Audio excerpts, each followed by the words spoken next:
안녕하세요. 저는 경기도에서 반찬 가게를 하고 있는 애청자입니다.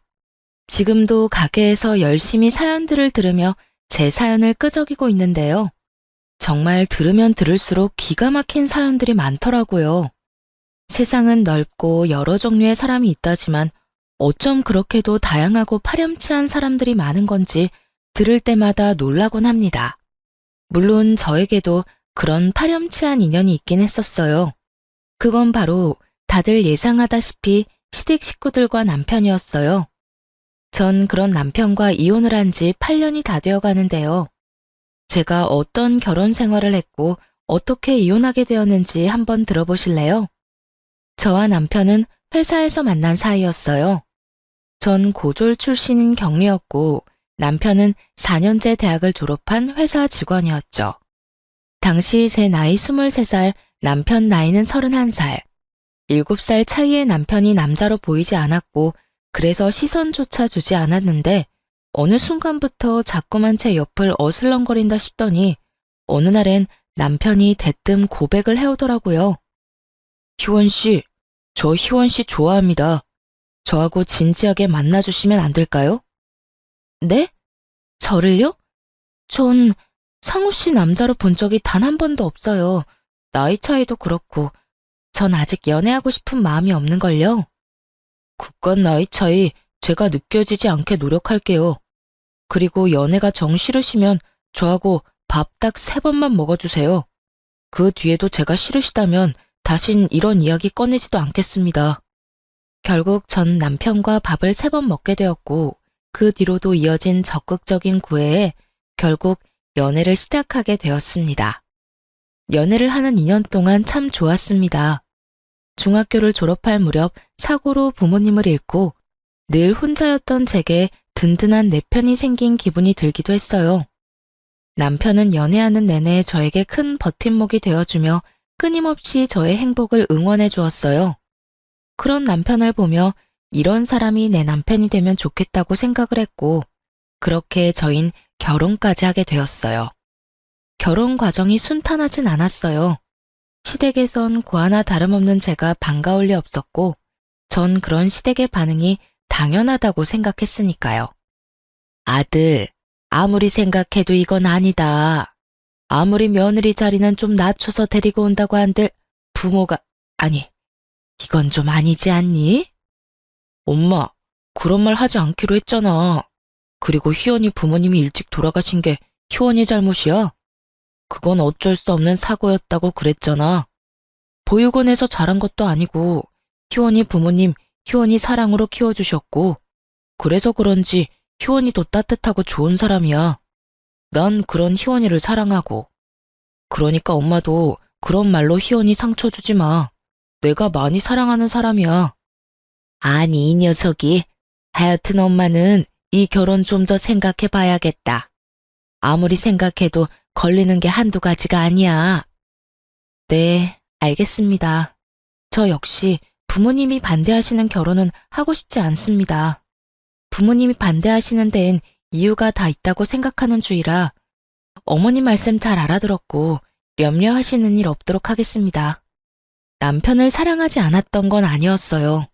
하지만 반대하는 결혼은 저도 싫었던 터라 저 역시 결혼을 하지 않겠다고 했고 저를 도저히 포기할 수 없었던 남편이 시댁과 저를 오가며 끊임없이 노력한 끝에 결혼을 하게 되었습니다.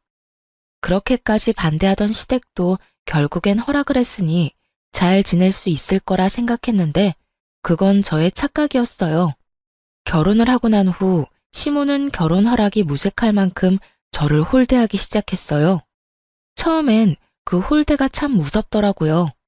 드디어 저에게도 가족이 생겼다고 생각하며 정말 친부모님처럼 모시고 살고 싶은 마음이 가득했는데 이런 저의 마음과는 달리 저에게 돌아오는 건 모진 홀대였으니까요.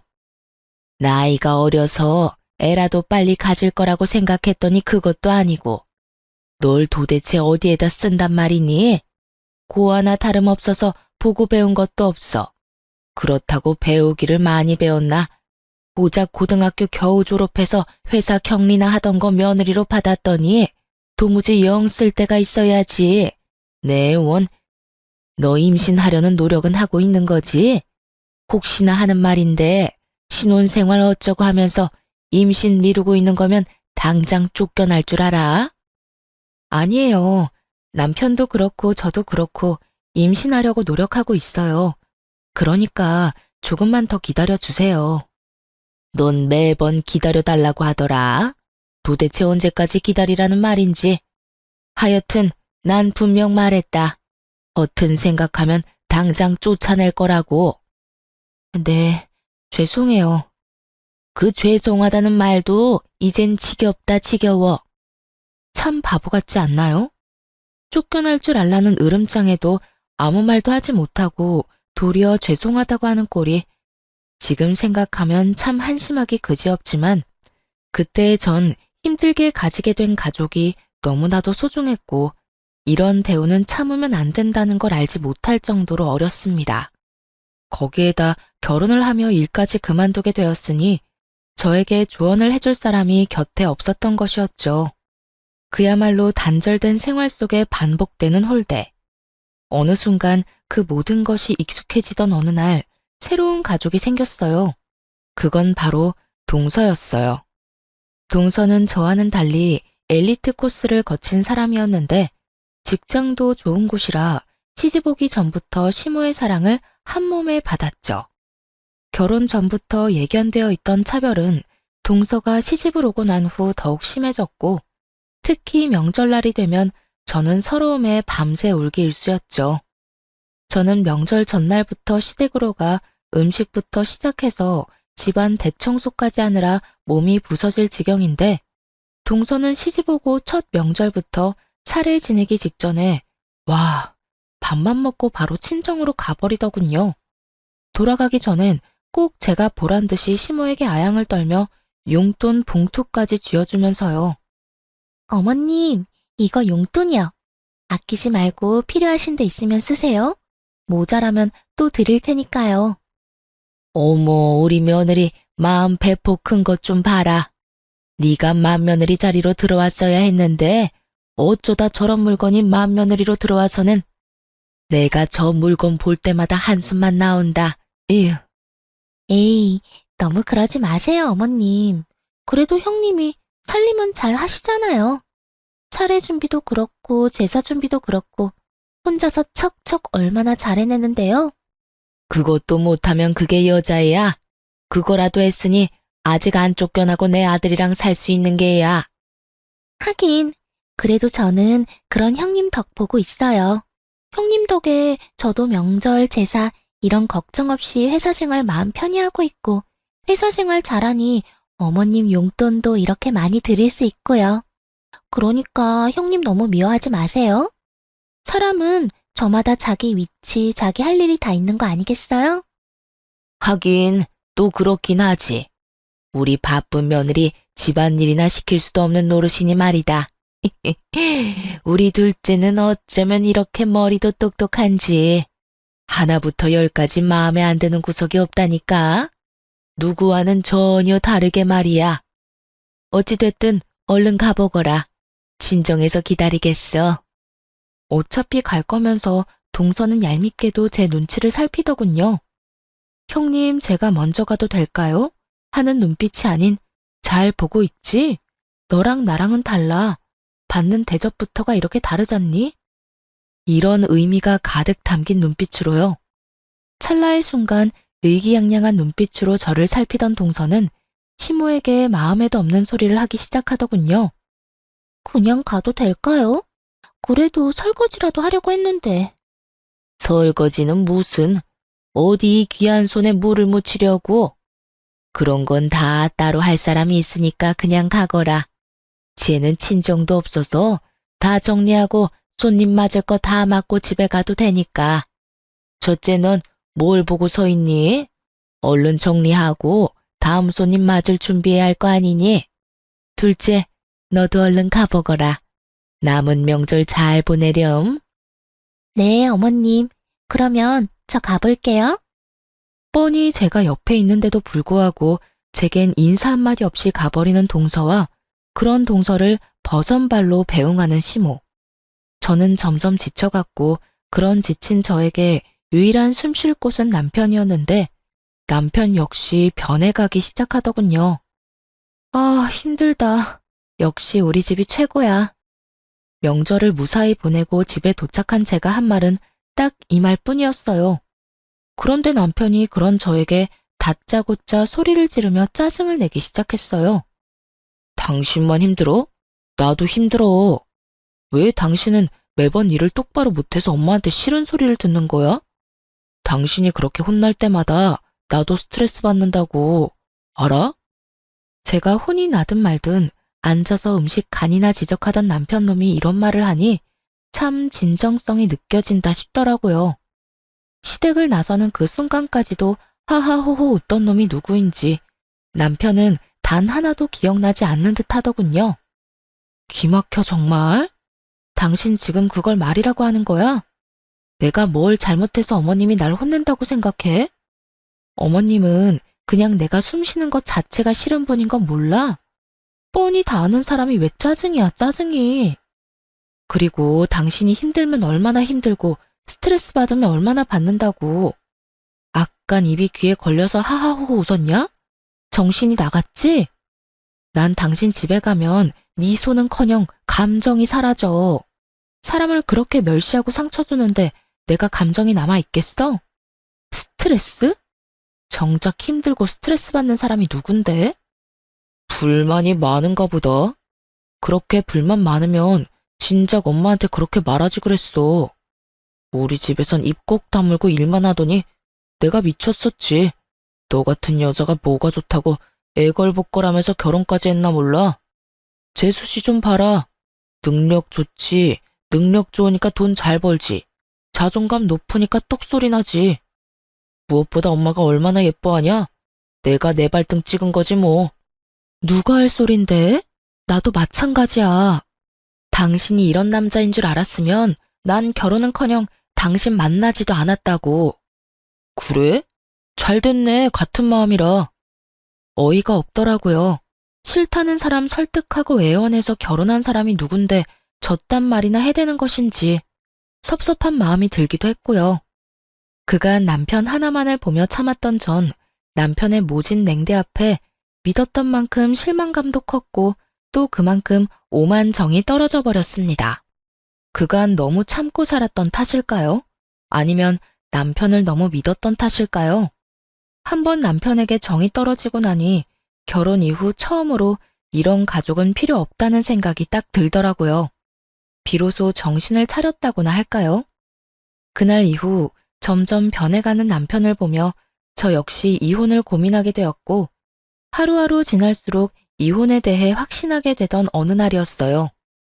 그저 스트레스로 생리가 미뤄진다 싶더니 임신을 했던 것이었죠. 그렇게 바랄 땐 임신도 되지 않더니 이혼을 하려고 결심이 선 이럴 때 임신이라니.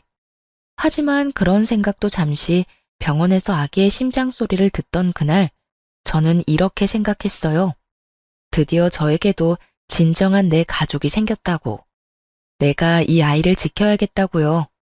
병원을 나서며 전 아이를 위해 가정을 지키기로 했고 남편 역시 제 임신 소식에 정신을 차린 것인지 다시 노력하는 모습을 보여주기 시작했습니다.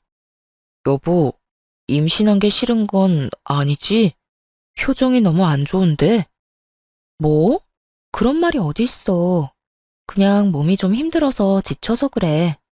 지금도 이렇게 힘든데 만삭 때는 더 많이 힘들겠지? 아무래도 그렇겠지. 여보, 그땐 내가 미안했어.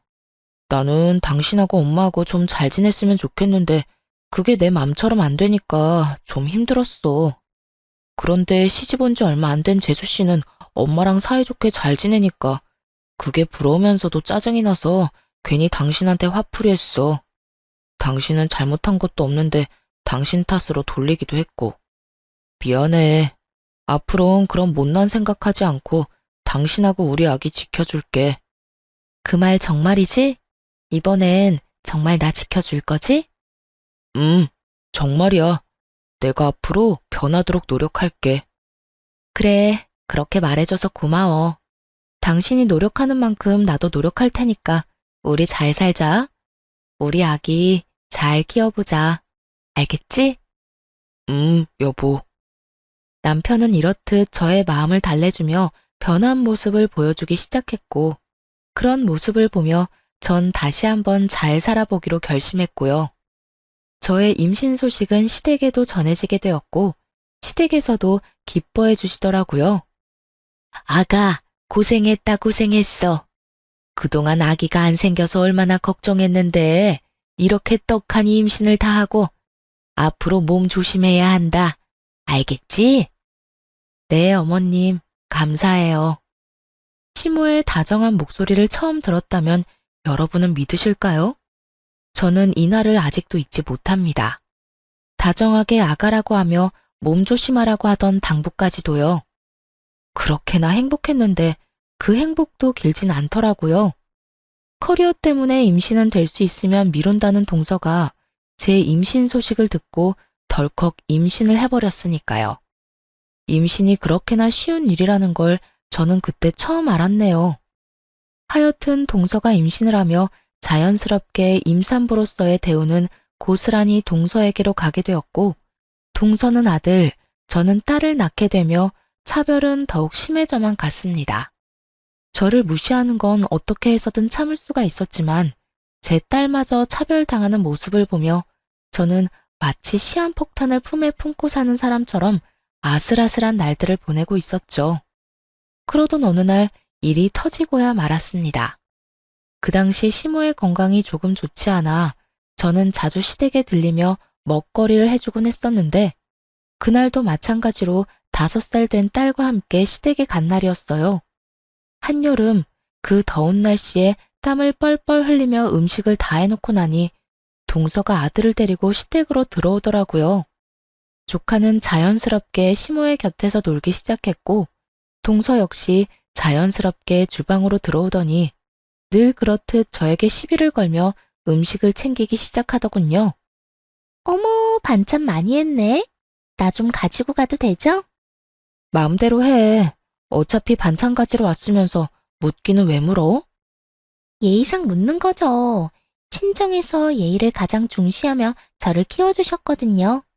아, 친정 이야기하면 형님이 좀 서글퍼지려나? 그냥 예의를 중시하며 컸다. 이 정도로 마무리하죠. 하여튼 형님, 다른 건 몰라도 음식 솜씨는 정말 인정이에요. 요즘엔 다른 반찬엔 손도 안 간다니까요? 그래서 하는 말인데 집에서 놀지 말고 반찬 가게라도 해보는 건 어때요? 가게 차릴 돈 없으면 내가 빌려줄 수도 있고요.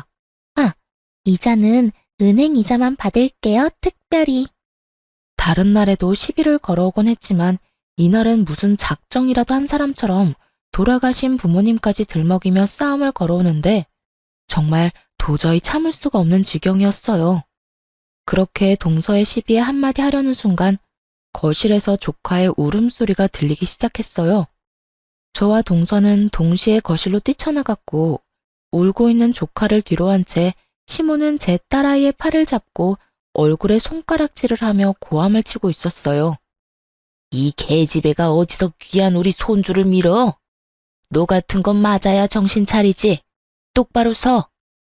시모는 인정사정 볼 것 없이 손을 올렸고 그 순간 눈이 돌아버린 저는 시모를 밀쳐버리고 울고 있는 딸을 안아 올렸어요. 어머님, 말로 하면 되지 왜 손을 올려요? 맞을만 하니까 때렸다. 이 계집애가 글쎄 우리 귀한 손자를 밀쳐서 넘어졌잖니. 딸, 정말 네가 그랬어? 정말 네가 밀었어? 아니야, 난 안 밀었어.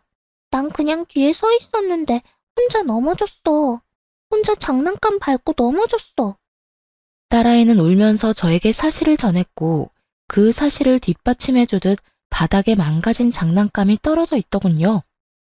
어머님, 사실 여부는 확인하고 애를 잡든가 했었어야죠. 아니라고 하잖아요. 아니 형님, 해도 해도 너무하네. 아무리 자기 딸이라고 해도 그 말을 다 믿는 거예요? 누가 봐도 거짓말하는 거잖아요. 동서 눈엔 저기 다 망가진 장난감 안 보여? 동서 아들 발밑에 떡하니 있네.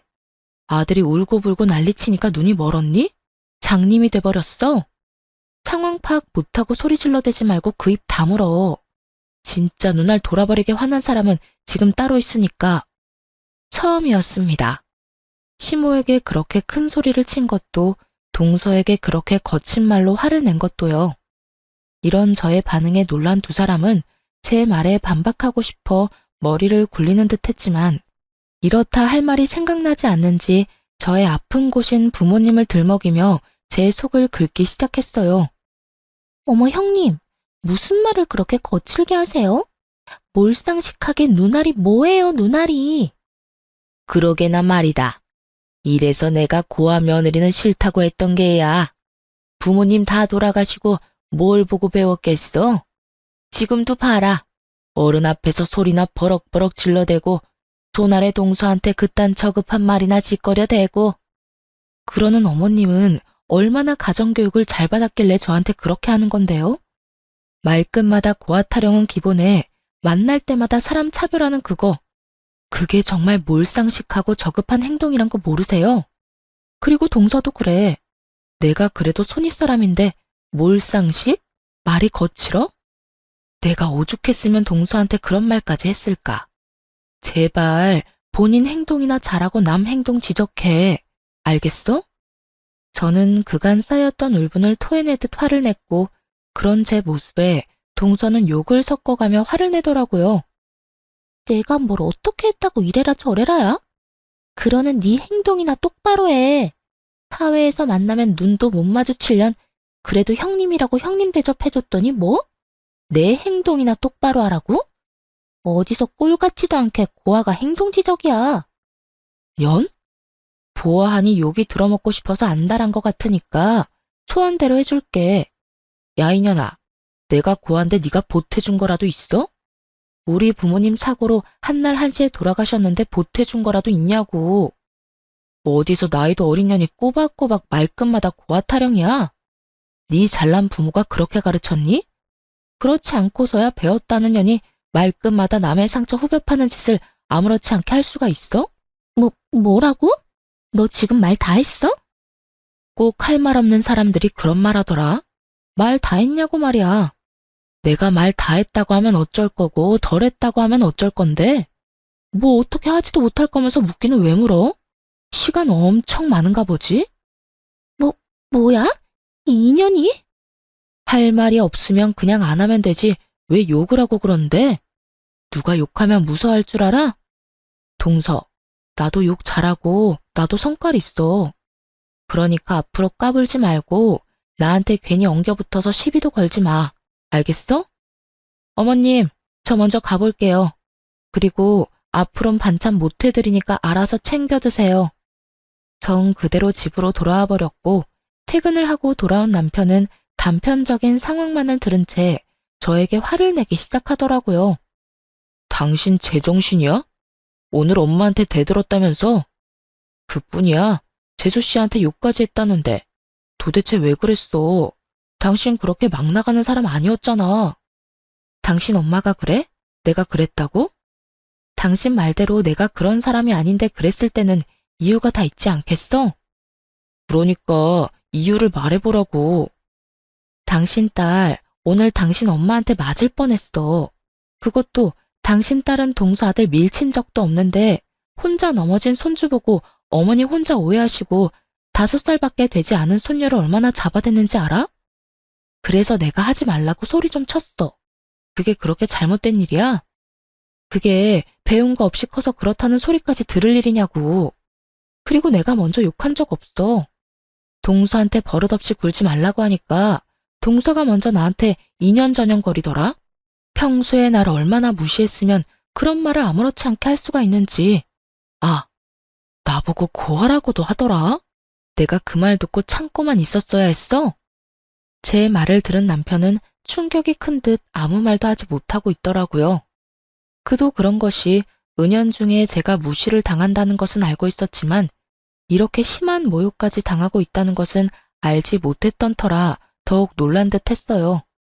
남편은 어찌되었든 시모에게 함부로 한 저에게 화가 난 것은 맞지만 동서의 행동과 시모가 딸에게 한 행동만큼은 절대로 그냥 넘기지 않겠다고 하며 화를 내더군요. 남편은 시모에게 전화를 했고 남편의 닥달에 화가 난 시모의 목소리가 저에게까지 들려오더라고요. 엄마, 어떻게 그럴 수가 있어? 엄마한텐 손자만 손주야? 손녀는 손주도 아니야? 우리 딸이 아니라고 했다며. 우리 딸이 민 거 아니라고 했다는데 어떻게 그 어린애를 무식하게 밀어대? 그래, 그 점은 내가 오해했어. 그래서 미안하게 생각하고 있고. 그런데 사람이 살다 보면 그럴 수도 있는 거지. 그게 뭐 그렇게 큰 문제라고 엄마한테 이렇게 화를 내는 게야? 엄만 지금 그게 미안한 사람이 할 태도야? 그리고 내가 지금 화 안 나게 생겼어? 아까 엄마가 나한테 전화할 땐 엄마 잘못한 건 하나도 말 안 하고 집사람이 엄마한테 말대꾸하고 욕했다는 말만 했잖아.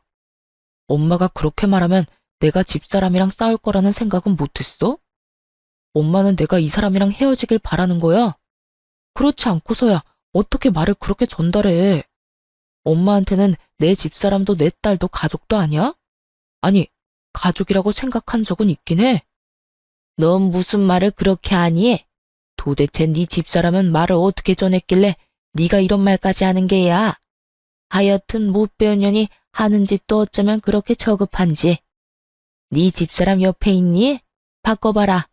도대체 어떤 말을 어떻게 전했는지 그 입으로 드러나 보게. 적어도 엄마보단 사실 그대로 전했으니 집사람한테 뭐라고 할 생각하지 마. 그리고 집사람한테 그딴 식으로 말하는 것도 그만하고. 이제 이 사람도 한 아이의 엄마야. 거기에 맞는 대우 정도는 해주라고. 남편은 전화를 끊어버렸고 단호하게 끊은 전화만큼 화가 단단히 나 보이더군요. 그 뒤 남편이 어떻게 할지는 남편 문제였고 전 그 길로 시댁의 발길을 끊어버렸습니다. 시댁 하나 끊어냈을 뿐인데 여유 시간이 생기다 못해 넘쳐나더라고요. 그간 틈만 나면 호구짓거리를 하고 사느라 아이를 어린이집에 보내고 난 후에 주어지는 여유로운 시간을 즐긴 적이 없었던 것이었어요. 그 여유로운 시간이 좋으면서도 그 시간을 처음 가져보는 제가 얼마나 한심하고도 불쌍했는지 모릅니다. 예쁨 한번 받아보겠다고 그 고생을 했는데 결국엔 예쁨 한번 제대로 받지 못하고 연까지 끊어버렸으니 말이죠. 어찌되었든 그제라도 주어진 시간을 잘 쓰자는 생각이 들었고 어느 정도 쉬고 나니 그저 놀기보단 뭐라도 해보고 싶다는 생각이 들더라고요. 그때 동서의 말이 떠올랐어요. 다른 건 몰라도 음식 솜씨만큼은 최고라는 그 말이요. 동서 입맛이야말로 까다롭다는 걸 누구보다 더 잘 알던 저였기에 전 반찬 가게를 열기로 마음먹게 되었어요. 남편의 도움을 받을 수도 있었지만 그러지 않았습니다. 전 그간 쓰고 남겨뒀던 부모님의 유산으로 자그마하게 반찬집을 열게 되었고 딸을 케어해야 한 탓에 긴 시간을 쓸 순 없었지만 시간 대비 꽤 괜찮은 수익을 얻을 수 있었어요. 하루가 다르게 매출은 올라가고 있었고 전 활기를 되찾으며 자존감도 되찾고 있었습니다. 이런 저의 변화를 남편은 눈치채지 못하고 있었는데 그 당시 남편은 이런 저의 변화를 알 노력조차 하지 않을 만큼 가정에 관심이 없었어요. 여보, 저기 나 할 말이 있는데. 나 피곤해. 중요한 말 아니면 나중에 해. 늘 이런 식이었던 터라 반찬 가게를 하고 있다는 사실조차 말할 틈이 없던 상황이었죠. 그렇게 비밀로 할 생각도 없던 비밀이 생기는 사이 남편의 행동은 점점 이상해지더군요. 외박을 한다거나 퇴근 시간이 늦어진다거나 하는 일은 없었지만 딸을 대하는 행동이 달라졌달까요? 다른 건 몰라도 딸에게만큼은 진심으로 잘 대하던 남편이었는데 그마저도 소홀해진다 싶더니 어느 순간부턴 딸과 눈조차 마주치지 않는 날들이 길어지더라고요. 저는 직감적으로 남편에게 다른 여자가 생겼음을 알아챘고 저의 예상대로 남편은 다른 사람도 아닌 회사 격리 직원과 바람이 났던 것이었어요. 많이 본 상황에 그저 웃음만 나더라고요. 다른 사람도 아닌 제가 과거에 일하던 그 자리에서 지금 현재 일하고 있는 격리라니 어이가 없기도 하고요. 제가 결정적으로 남편의 외도를 알게 된 것은 편지였어요. 글쎄 상간녀가 40대 유부남 남편을 위해 쓴 편지를 남편의 옷가지에서 발견하게 된 것이었죠. 그중 뇌리에 담긴 구절이 있습니다. 자기야, 우리는 이렇게 사랑하고 애절한데 우리의 사랑을 마음껏 드러내지도 못하는 이 현실이 너무 슬프다. 그저 우리가 조금 늦게 만나고 조금 늦게 깨달은 것뿐인데 그걸 외도라고 손가락질할 사람들이 밉기도 하고 말이야. 사랑이 죄는 아닌데 자기도 그렇게 생각하지? 이 무슨 고귀한 척인지 모르겠더라고요. 네, 사랑은 죄가 아니겠죠. 하지만 불륜은 죄가 되지 않을까요?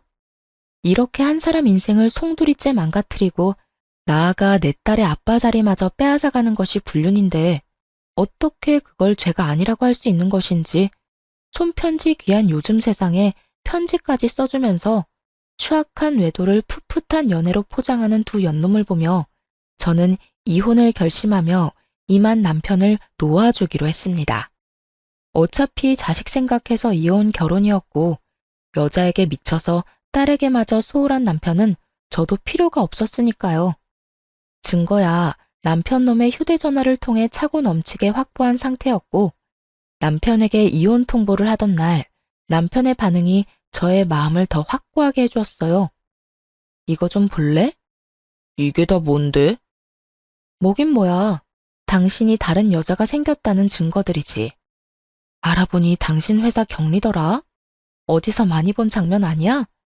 내가 그 자리에서 일할 때 당신이 나한테 한 말 나 아직도 기억해.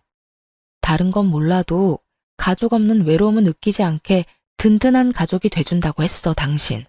이런 게 든든한 가족인지 미처 몰랐지 뭐야? 도대체 언제부터 알고 있었던 거야? 혹시 내 뒷조사했어? 뒷조사는 무슨. 이 편지 옷에다 넣어두고 안 뺐더라? 이 정도면 그냥 들키고 싶어서 안 달란 거 아니야? 아, 그게 거기 있었어? 어쩐지 아무리 찾아도 없더라고. 아, 다 됐고. 그래서 이혼하자고? 그래, 해, 이혼. 차라리 잘 됐어. 나도 당신이랑 계속 이대로 사는 게 맞나 고민했거든. 이참에 이혼하고 새 출발하지 뭐. 아 참, 애는 내가 키운다. 뭐? 네가 뭔데 애를 키워. 바람나서 이혼하는 주제에 헛된 기대하지 말고 조용히 위자료나 내놓고 빨리 이혼할 생각이나 해. 참나, 너 내가 애 주면 키울 능력이나 돼? 왜? 너처럼 구질구질하게 키우게? 나는 그 꼴은 못 보겠는데 어떻게 하지? 경력 단절이라 취업이 되기라겠어. 그렇다고 능력이 되기래. 괜히 한순간 잘못된 선택으로 애까지 고생시키지 말고 내가 키운다고 할 때 순순히 내놔. 애가 물건도 아니고 물건 달라는 듯 내놓으란 남편을 보며 정말 갈 때까지 갔구나 싶더군요. 무슨 일이 있어도 딸만큼은 포기할 수 없었던 전 사실 반찬 가게를 하고 있음을 이야기해 주기로 했죠. 그딴 걱정은 하지 마. 당신이 바람 피우면서 정신 못 차리고 다니는 사이에 나 가게 열었어. 반찬 가게. 뭐? 반찬 가게? 무슨 돈이 있어서? 당신 혹시 나 몰래 딴 주머니 찼어? 야, 딴 주머니 찰 돈이나 주고 그딴 소리를 해. 겨우 생활만 가능한 돈 주면서 생색이란 생색은 다 냈던 거 기억 안 나나 봐? 내 가게에 당신 돈 땡전 한 푼 들어간 거 없으니까 괜히 침 흘릴 생각하지 말고 내 돈벌이는 내가 충분히 하고 있으니까 양육권이나 포기해. 네가 포기해. 반찬 가게 그거 해봤자 얼마나 번다고. 언제 망할지도 모르는 반찬 가게 뭐라고 내 딸을 데려간다 만다야. 망하라고 아예 고사를 지내지 그래? 어찌됐든 다른 여자에 미친 남자한테 나 역시 내 딸 보낼 생각 없으니까 그냥 소송으로 해결해보자. 둘 다 포기가 안 되면 소송이라도 해야지. 이렇듯 남편과 전 한치의 양보도 없었고 결국 소송으로 양육권을 가져오게 되었습니다. 큰 소리 치던 남편은 양육권, 재산 분할, 위자료, 그 어떤 것 하나 자기 뜻대로 되지 않자 항소했지만 그 역시 결과는 같았습니다. 상간녀 소송 역시 큰 금액의 위자료를 받을 수 있었고요. 그렇게 이혼하고 난 후 1년 가까운 시간 동안 저와 딸은 평화로운 날을 보내고 있었어요. 딸 역시 이혼을 하고 난 후 제가 더욱 집중해서 돌볼 뿐만 아니라 더 많은 사랑을 쏟아주니 더욱 안정된 모습을 보여주더라고요. 그렇게 딸과 행복한 시간을 보내던 어느 날 동서에게 전화가 오더라고요. 그간 연락해온 적이 단 한 번도 없었던 터라 무슨 일인가 하는 마음에 전화를 받게 되었습니다. 무슨 일이야? 형님, 요즘 왜 이렇게 연락이 뜸하세요? 무슨 일 있으세요? 아주버님도 그렇고 형님도 그렇고 연락도 없고 시댁에 오지도 않아서 전화해봤어요. 말하는 꼴을 보니 제가 이혼한 것을 전혀 모르고 있는 듯 했어요. 이혼을 했다고 해야 하나 고민하지 않은 것은 아니었지만 괜한 말을 했다가 말이 더 길어질 것 같아 그냥 전화를 끊어버리려던 순간이었어요. 아, 그래? 아무 일 없어? 동서도 아무 일 없지? 그러면 나 바빠서 이만 끊을게. 앞으로 무슨 일 있으면 동서 아주버님한테 전화해. 나한테 하지 말고. 그러면 끊어? 잠깐만요. 형님, 제 말 좀 들어보세요. 뭔데? 할 말 있으면 빨리 해. 상황을 보아하니 형님 아직 모르는 것 같은데 어머님 지난주에 쓰러지셨어요. 아주버님껜 연락드렸는데 찾아오기는커녕 연락도 없어서 형님한테 전화한 거고요. 이럴 때 병원이라도 와서 병시중이라도 들어야 어머님께 점수라도 따지 않겠어요? 다 형님 생각해서 연락한 거니까 저한테 고마워하라고요. 이게 보자 하니까 정말 사람을 호구로 하나. 본인이 병시중 들기 싫어 저에게 떠넘기려고 하는 수작이 뻔히 보이는데 저딴 식으로 말을 하니 웃음이 다 터져 나오더라고요. 동서는 나를 정말 호구로 생각했구나. 호구라니, 제가 언제요? 지금 하는 꼴이 그렇잖아. 지난 1년 동안 안부 연락 한 통 없다가 어머님 쓰러지시니까 연락해서 뭐? 이럴 때 잘 보이라고? 차라리 솔직하게 동서가 병시중 들기 싫으니까 나한테 도와달라고 부탁이라도 하든가. 이게 뭐야, 속보이게? 동서도 참 알만하다. 그래요.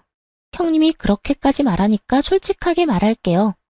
저 어머님 병시중 들 생각도 없고 들어야 할 필요도 못 느끼겠어요. 제가 맏며느리도 아니고 엄연히 맏며느리가 따로 있는데 왜 제가 그런 힘든 일을 해야 해요? 그렇게 힘든 일은 능력도 없고 할 일도 없어서 시간이 남아도는 형님이 해야 하는 일 아니냐고요. 제가 누누이 말했었죠? 사람마다 맞는 위치와 해야 할 일이 있다고요. 지금 형님이 해야 할 일은 어머님 시중 드는 일이라고요. 할 일이 없기도 하고 능력도 없는데 거기에다 맏며느리, 딱 형님 일이잖아요. 정말 난년은 난년이다 싶더군요. 그렇지 않고서야 어떻게 저런 얄밉고도 말 같지 않은 말을 사람 말같이 할 수가 있는지 대단하다는 생각이 들었으니까요. 동서는 확신에 찬 목소리로 저에게 호구짓을 강요하고 있었고 전 그런 동서에게 통쾌한 사실을 알려주기로 했습니다. 듣고 보니 다 맞네. 할 일도 없고 능력도 없고 거기에다 맏며느리가 어머님 시중해야 하겠네. 그렇죠? 그렇다니까. 그러니까 당장 내일부터, 아니, 오늘부터 와서 어머님 시중 좀 드세요. 무슨 노인네가 아파서 그런가 얼마나 꼬장꼬장한지 내가 정말 미쳐버리기 직전이라고요. 동서, 나 못 가. 난 이제 그 집 맏며느리 아니거든.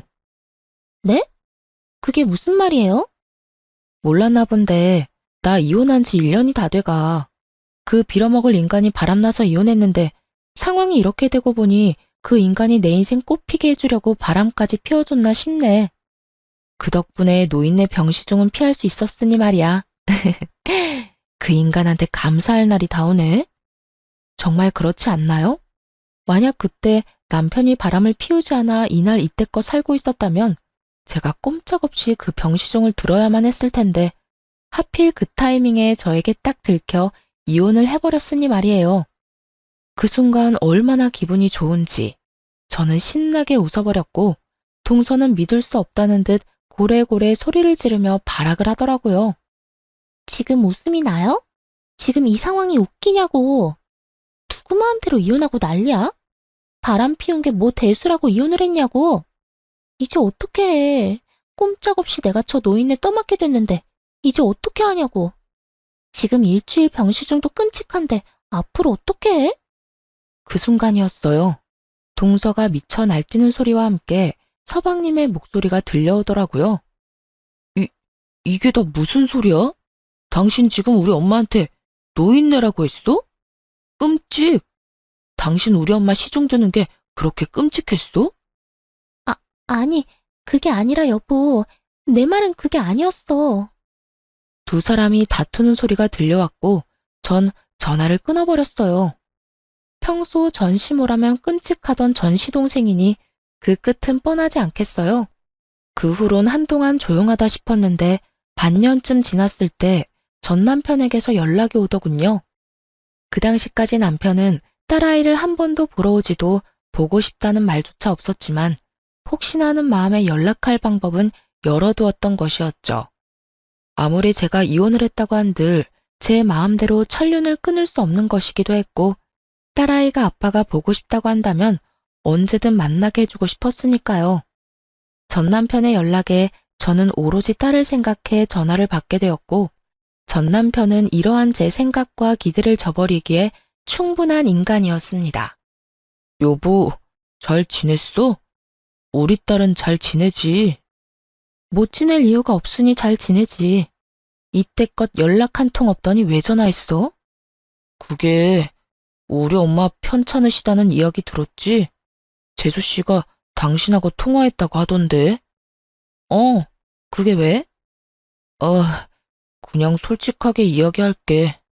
사실 나 그 여자랑 헤어졌어. 당신이랑 이혼하고 결혼은 따로 안 하고 같이 살긴 했는데 글쎄 그 여자가 우리 엄마 쓰러졌다는 소식 듣더니 사람이 변하더라고. 계속 짜증만 내고 밖으로 돈다 싶더니 내가 엄마 모시고 싶다는 말 꺼내자마자 집을 나가버리더라. 내가 어이가 없어서. 자긴 누구랑 달라서 가정교육 잘 받았다고 그렇게 자랑처럼 말하더니 그게 가정교육 잘 받은 사람의 태도야. 하여튼 그 여자 회사까지 그만두고 도망갔어. 그런 이야기를 왜 나한테 하는 거야? 설마 나한테 뭐 동정심 같은 걸 바라는 거야? 설마 양심도 없이?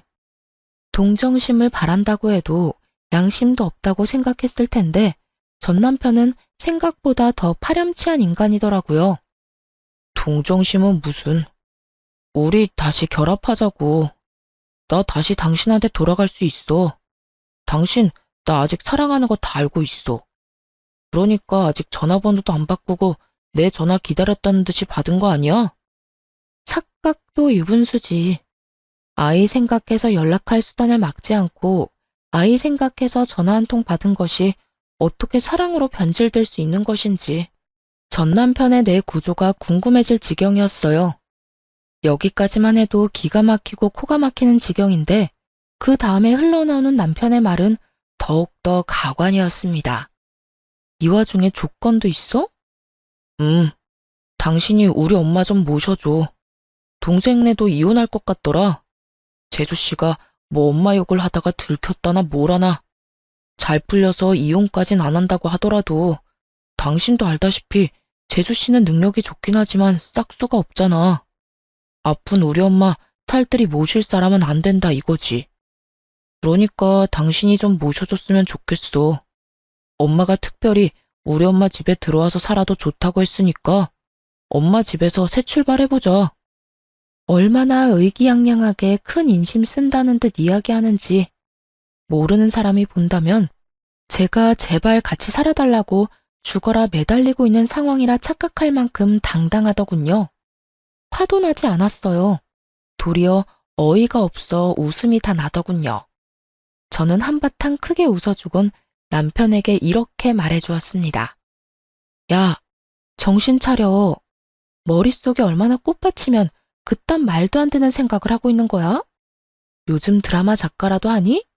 어디서 이상한 막장 결말을 쓰고 있어? 뭐? 너 지금 말 다 했어? 내가 돌아가 준다고 하면 고맙다고 절은 못할 망정 뭐? 정신 차리라고? 나라고 네가 좋아서 돌아간다는 줄 알아? 다 네가 불쌍해서 그런 거야. 부모도 없고 애 혼자 키우는 이혼녀. 누가 봐도 불쌍한 너한테 내가 큰 인심 쓰는 거라고. 야, 이 미친놈아. 그딴 인심 필요도 없거든? 마지막으로 한 번만 말할 테니 잘 들어. 네가 돌아오고자 하는 네 가정은 이제 없어.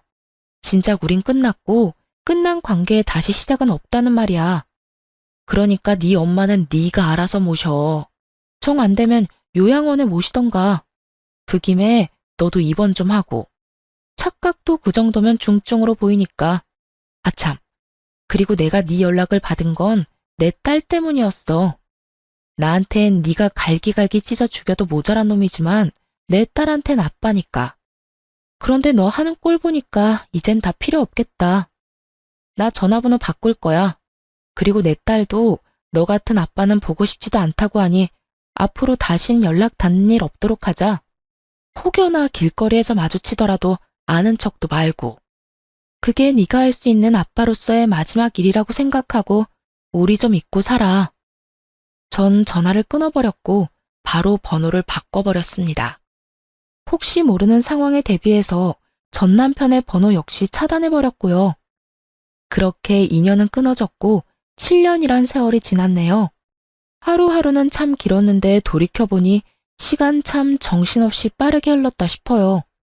딸은 어느새 중학생이 되었고 사춘기가 오는가 싶더니 요즘엔 또 사랑스러운 딸의 모습으로 돌아왔어요. 친구들과 시간을 보낼 때도 있지만 꽤 많은 시간을 가게로 와 저와 함께 시간을 보내주기도 하는 마음 깊고 착한 딸입니다. 전 늘 딸에게 아빠가 보고 싶다면 엄마는 신경 쓰지 않고 만나라고 하지만 딸은 그저 웃을 뿐 따로 아빠를 만나고 있는 것 같진 않아요. 그 어린 나이에 상처를 받은 것인가 하는 생각이 들기도 하지만 딸의 말론 아빠의 기억이 흐릿할 뿐더러 좋았던 기억도 별로 없어 굳이 만나고 싶지 않다고 슬그머니 자신의 마음을 전해오더군요. 전 그런 딸이 때론 안쓰러울 때도 있지만 그럴수록 딸과 더 많은 시간을 보내려고 노력하며 지내고 있어요. 반찬 가게는 제법 자리를 잡았고 더 큰 평수로 옮긴 지 2년이 되었네요. 전 이제 곧 식당 오픈을 앞두고 있습니다.